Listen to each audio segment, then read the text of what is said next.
Hi world, and welcome to day number 2 of Soil and Soul here on Sacred Earth Essentials with myself, your hostess, Stephanie. So today's episode we are doing from my little office here, and today's episode is going to focus on soil basics, just an introduction to what is soil.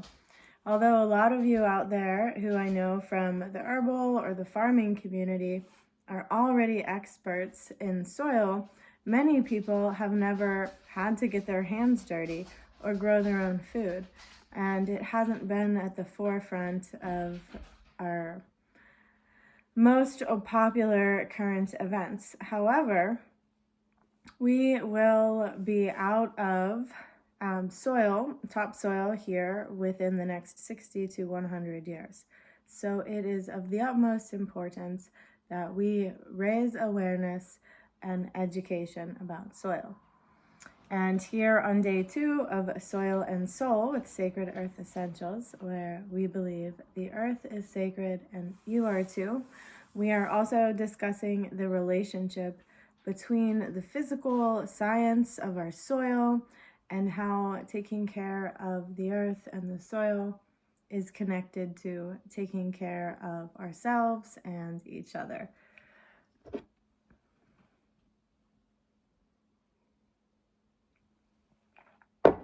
Okay, so if you prefer the outside videos where I take you on a walk through the little forest here, please let me know. I did take my walk this morning and it was lovely. I had some time to relax on my walk and meditative walking in the forest and sing a little bit of songs and sit by the lake. And so again, connecting soil and soul is all about our relationship to the earth and how we can better take care of the earth as well as better taking care of ourselves. So if you hear Yoda walking around downstairs, he is apparently my forever companion who just absolutely loves it to be on video. Yoda, can you lay down? All right, thank God for dogs, right? All right, so what is soil anyways, and what does dirt mean? What is it made out of? And so you know all about dirt, don't you, Yoda? Lay down, please. All right, so soil is a mixture of minerals, both dead and living, known as organic material, including air and water. And so why is this important? So soil is one of our most dynamic and most important resources on the planet. If it weren't for soil, we would not exist. If it weren't for soil, we wouldn't have food. One interesting fact is that 90% of our food comes from soil. So if we don't have soil, we don't have 90% of our food. And although there are technologies that can help us to grow food without soil, that's asking a lot. So maybe we can collaborate from all different sectors and endeavors to, do what we can, like the story of the little hummingbird that wanted to put out the forest fire. The little hummingbird knew that it was small and could only carry a tiny bit of water, but the hummingbird tried, and the hummingbird brought its little drops, its beak full of water to pour out over the forest fire, because the hummingbird knew that he or she had to do something, and that even if that only motivated the rest of the group to get together and act swiftly and effectively. So may we all be the hummingbird in some way, shape, or form in today's world. And one of the ways that we can do that is by raising awareness for soil, educating people about soil, and making changes in our own lives about how we treat our lawns, about what our purchasing choices are, our purchasing power. Even what we feed our dogs, that's his tail. Yoda, can you please go lay down? Yoda, go, come on. All right, welcome to homemade YouTube channels. So hopefully with time, this will improve and evolve. All right. And so soil sustains life, and we wouldn't have life without soil. So soil is the surface mineral and organic layer of earth that is experienced by some degree, that has experienced some degree of physical weathering. Usually soil ages and has a lifespan, and it takes a few hundred years to develop even just an inch of topsoil. And so, although it is technically true that we can make more soil, it is renewable. Thank you, Yoda. This occurs at a very slow rate, and the rate is slower in dry, colder climates and faster in hotter, wetter climates. And so, again, it takes hundreds of years for an inch of topsoil to be developed, yet we are losing topsoil at a rate that exceeds our ability to create topsoil according to that statistic or that formula. And so that sure leaves us with quite a large conundrum. And what are we going to do about it? How is it mathematically probable to be able to solve the soil problem?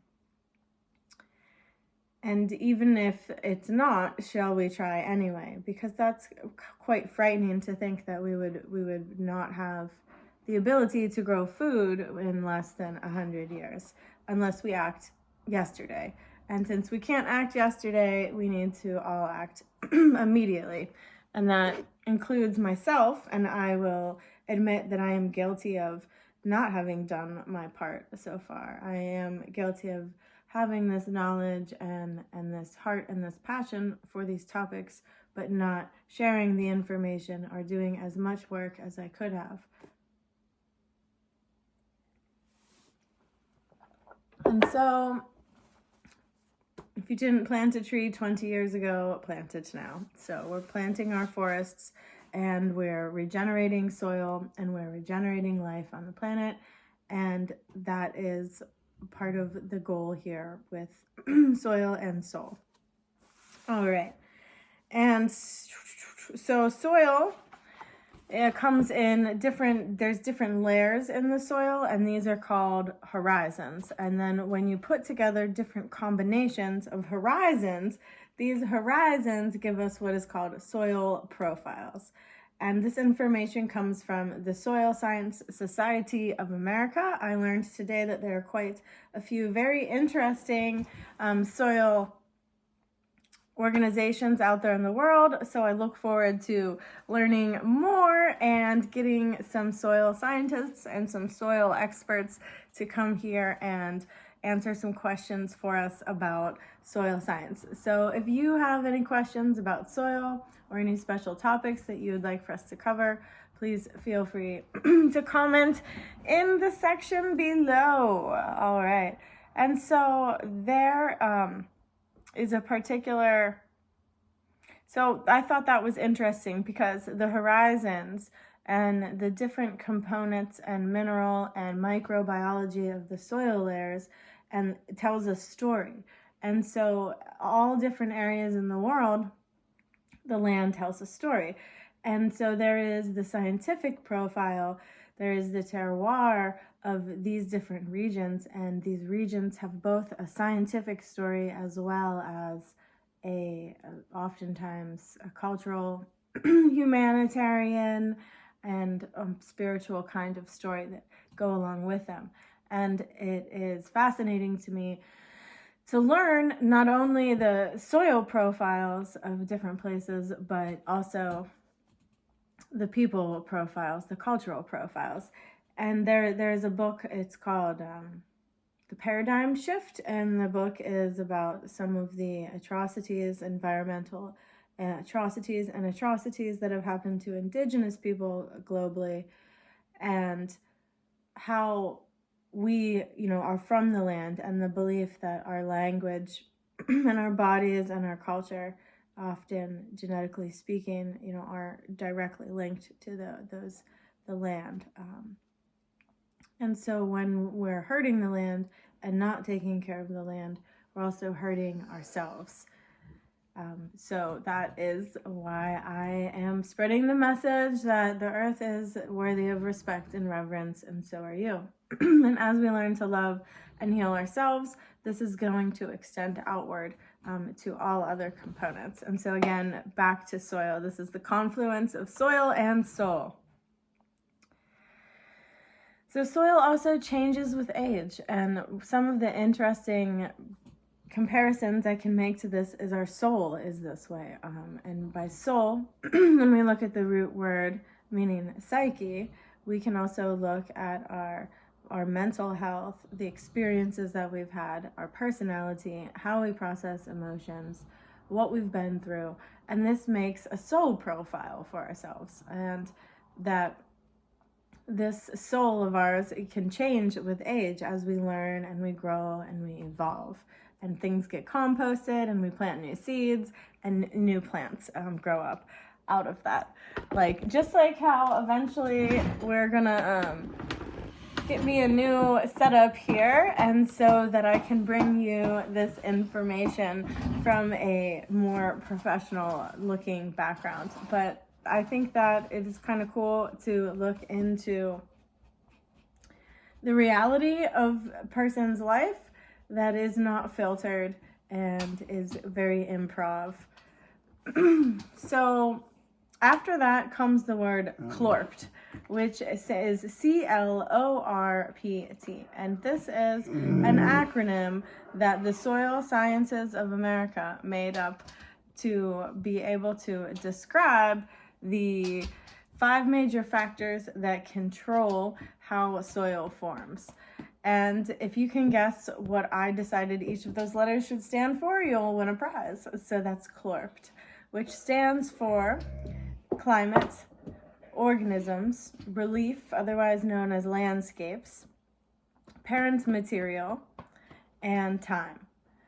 And so those are the 5 major controlling factors about how soil forms. And in a later episode, we can get into more detail about each of those. And again, if you would like more information, feel free to follow up with the Soil Science Society of America. So to understand and manage soils, scientists have developed a system, a classification, taxonomy system to be able to identify all of these different types of soil. And there are several different levels, several different layers to this, and lots of detail. And the most common, most general system is called the soil order, of which there are 12. And so the 12 orders all end in sol, S-O-L, which is derived from the Latin word solum, meaning soil or ground, which is interesting because sol in Spanish, S-O-L, means soul, and it also sounds like soul, S-O-U-L. So I'm wondering how the U-M at the end of that word, what exactly that U-M may mean.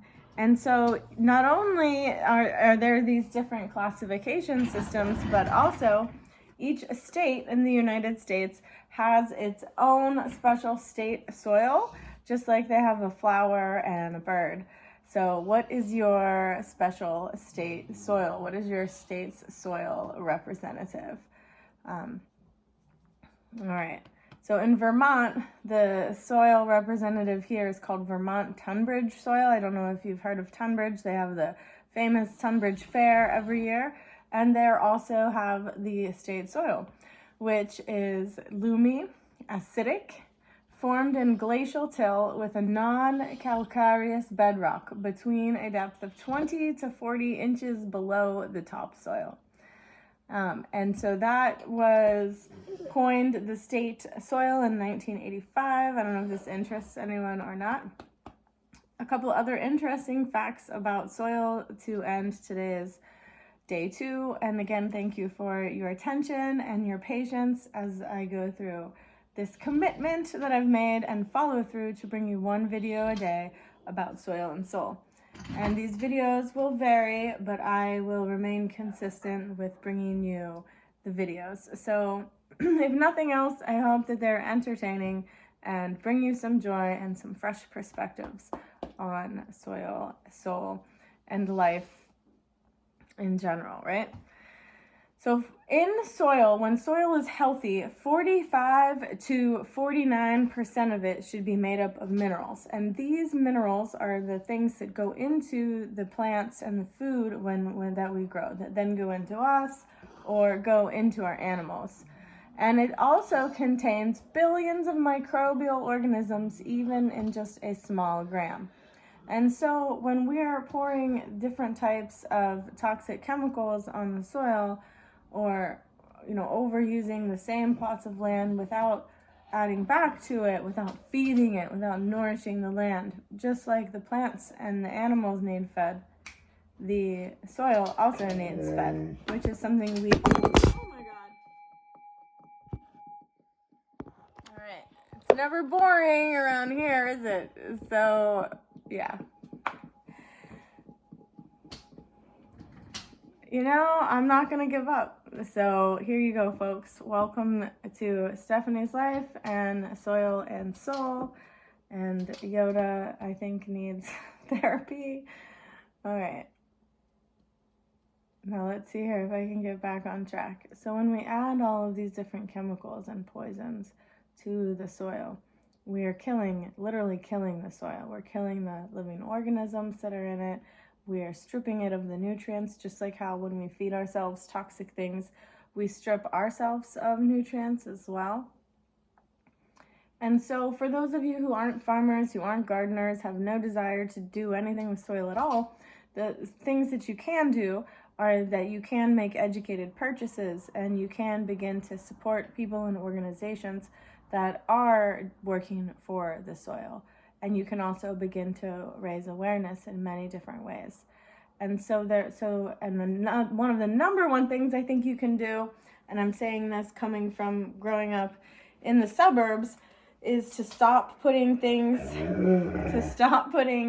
weed killers in your lawns, and to start using the landscaping that you may have, however small, to facilitate the remediation of the soil and to feed the soil healthy things, and to the absolute least to stop adding more chemicals to it. And one of the powers that we do have is our purchasing power. So we have the power on what we support with our money, which is a way of showing what we value. And then we can also help with making amendments, making changes to our own lawns and our own soils. All right. So that's some of the things that you can do. So what is soil degradation, and why is it happening? So again, soil degradation is happening because we're not taking care of the soil, just like how many of us are not taking care of ourselves. And so we're seeing this paradigm shift on many levels in the world, I'm hoping. And let's hope that we can make it happen now, because I know I'm late to the starting gate. So we can all do the small amount that we can. Soil degradation is a decline in the soil conditions, the soil quality, caused by improper use or poor management. So if you believe in God, if you believe in a higher power, or if you believe we're just this anomaly, or that there's life on other planets, regardless of what you believe, somehow this magical, miraculous, beautiful planet was created. And so were we, and we're a part of it. And just like, I don't know if when you were kids, your parents or your caretakers said to you, take care of your toys. Like, if you get something nice or meaningful, take care of it. Otherwise, you won't have it anymore. And it will depreciate in its either use or its value. And so that is also applying, or if you had a pet and tragically the pet did not survive because it wasn't taken care of. And that applies to our planet and ourselves. If we're not taking care of ourselves, our health deteriorates, our quality of life deteriorates, and then we wonder why we're not happy, right? And the song, "Can't Buy Me Love, Everybody Tells Me So," just came into my head.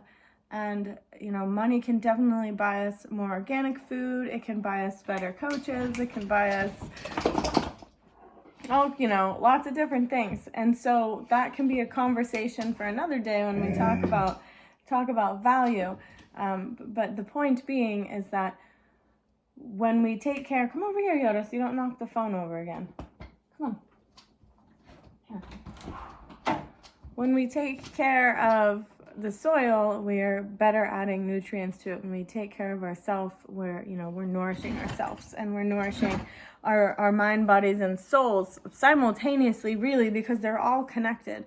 And it's really hard to affect one without it also impacting another one of those systems in the body. So I know today was a little all over the place, but again, important information, and you'll get to see my growing process. And this is part of growth mindset. And you start where you're at, small little seed right now, and I'm planting that seed, and it's gonna come up, and it's gonna take root, right? And then the little tiny, right? And then it grows and it blossoms and it fruits, and then that fruit comes down and is shared with others. And whether you want that to think of that as physical fruit or spiritual fruit. Fruit for the body, or food for the soul, which again, soul food, we'll be talking more about recipes in some upcoming episodes. And so, if nothing else, you get authentic here. So a couple interesting soil facts. I was wrong. It's 95% of the food we eat comes from soil. About 3.2 billion people on the planet are negatively affected by soil degradation and soil erosion. And that's currently speaking. Who knows what that number will be in 5, 10 plus years if we don't do something about it now. And by about 2050, 90% of the Earth's soils could be degraded. 90-50. So only a tiny bit more than 25 years. Almost 100% of the Earth's soils will be degraded. That's frightening. And unless, of course, you aren't afraid because you have your own belief and your own consciousness about what happens to the soul after death, which will be some of the things that we'll discuss throughout the year as well, is the concept of soul, and what is the soul, and where does it come from, what does it do, what is its purpose, and how do we know or think we know, and what happens to the soul after you die. And we can look at this through a multicultural and interfaith lens to help to just open the dialogue and help people have a platform to share their perspective, their belief system, and or things that they consider to be facts, so that we may better understand each other. And people who are still searching for these things for themselves will have again, a potluck of things to choose from, and they can figure out what works for them. And it's not necessarily our place to push one belief or the other, rather to, like a Montessori style school, set up the environment, give a place for there to be healthy dialogue and debate, and then share our own beliefs as well. So 20% of the planet's vegetation has also suffered a fall in productivity levels due to the declining soil fertility. And 60% of the world's population is deficient in nutrients because of the deficiencies in the soil. So 60% of the population is deficient in nutrients. And so when you're deficient in nutrients, it affects the physical development and maintenance of your body, your muscles, your bones, your nerves. It actually affects your sleep, your nervous system, your executive functioning, your ability to memorize, learn, and speak. And it can also impact and increase things like depression, anxiety, PTSD, and then decrease quality of relationships, which then greatly decreases quality of life, and it becomes this cycle. Right, Yoda? So how do we get out of this cycle? Well, you find the things that mean the most to you, and you go for it, which is with as much full force as you possibly can, and hopefully a bit of intelligence too, and good humor. And so when it comes to soil and the nutrients in the soil, what we can do is we can support farms, and we can support organizations that are saving soil, making soil. We can learn to compost. Our own compost is a huge one. Many cities now require composting. We can make things like compost teas, or learn how to do the Korean natural farming techniques, and to make the things like the IMOs and the different types of biological infused teas for the plants, right? We can have a worm bin at home. We can share this information with other people and normalize caring about the earth and recognizing it as a part of us, or that we're an extension of it, that it is an extension of us. And if 90% of our, arable soil is going to be gone by 2050, right? We all should care about it, because it affects all of us, no matter who you are. And then think about what's, your soul now, and how you're nourishing your soul now, and how, if tomorrow is not guaranteed, I know that sounds cliche, but how would you live your life differently, and take, better care of yourself and others? Because all the world's topsoil could be gone in 20 years, and there's so many different things threatening us daily, potentially, that I think it's important to, again, focus on the soul aspect, and focus on the people that we love in our life, and how to improve the quality of our life and the planet for all beings. And so I'm going to end it there for today, folks. Thanks for your patience in the process. I'm going to read you a small quote from Hildegard of Bingen, and then we will end there. In nature, God established humankind in power. We are dressed in the scaffold of creation, in seeing to recognize all the world, in hearing to understand, in smelling to discover, in tasting to nurture, in touching to govern. In this way, humankind comes to know God, for God is the author of all creation. Hildegard of Bingen. And so for all of you people out there who are really strong believers in higher power and God of any faith, and all of the research that I've done, which again, no PhD expert here, but all of the different religions agree that the world was created by that higher power, and that we are entrusted with caring for this planet. And so I hope that gives you a little bit of motivation to care about saving soil, making soil, and the connection between soil and soul. So thank you very much for your time. The earth is sacred, and you are too. Get out there in nature, spend some time breathing in the fresh air before it gets too cold. And as always, be at peace and be a blessing. Thanks. Bye.